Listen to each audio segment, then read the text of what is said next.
രാവിലെ എണീറ്റ പാടെ തന്നെ ചായ വെക്കാൻ വേണ്ടിയിട്ടാണ് നിന്നിട്ടുണ്ടായിരുന്നത്. പൊതുവെ ഇവിടെ എല്ലാവർക്കും നല്ല ചൂടുള്ള ചായ ഒന്നും പറ്റൂല.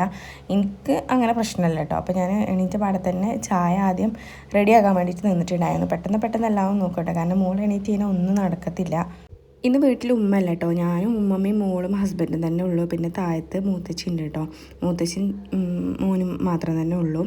അങ്ങനെ അതാ ചായയൊക്കെ വെച്ചിട്ടുണ്ടായിരുന്നു. പിന്നെ ഞാൻ ഇന്നലെ തലേ ദിവസം ദോശമാവ് കൂട്ടി വെച്ചിട്ടുണ്ടായിരുന്നു. വല്ലാണ്ട് റെഡി ആയിട്ടൊന്നുമില്ല, കുറച്ച് ഉപ്പ് കമ്മി ഉണ്ടായിരുന്നു കേട്ടോ ദോശ ചുട്ടപ്പം.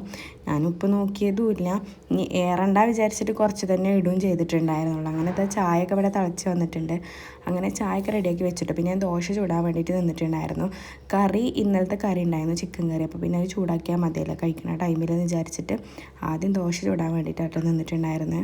മാവ് കൂട്ടിയേക്കാൻ അറിയില്ലെങ്കിലും ദോശ അങ്ങനെ ചൂടാൻ നന്നായിട്ട് അറിയാം കേട്ടോ. അങ്ങനെ ആ ദോശയൊക്കെ ഞാനിങ്ങനെ ഇവിടെ ചുട്ടെടുക്കുന്നുണ്ട്. കുറച്ച് മാവിനെ ഉള്ളു ഉണ്ടാക്കിയിട്ടുണ്ടായിരുന്നു, കാരണം ഞങ്ങൾ കുറച്ച് പേരല്ലേ ഉള്ളൂ. അതിൻ്റെ ഇടയിൽ മോൾ എണീറ്റിട്ടുണ്ടായിരുന്നു കേട്ടോ.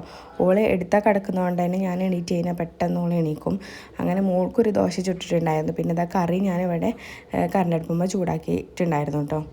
അങ്ങനെ ഇതാ ചായ കുടിക്കലൊക്കെ കഴിഞ്ഞിട്ട് പിന്നെ ഞാൻ മോളെ കാര്യങ്ങളൊക്കെ ഫുഡ് കൊടുക്കലും മോളെ കുളിപ്പിക്കലൊക്കെ കഴിപ്പിച്ചിട്ടുണ്ടായിരുന്നു കേട്ടോ. പിന്നെ നൈസിൽ ഞാൻ ഓളെ ഉറക്കിയിട്ടുണ്ടായിരുന്നു. അപ്പോൾ അടുത്ത വീഡിയോ ആയിട്ട് നാളെ കാണാം. അപ്പോൾ ഓക്കെ, ബൈ.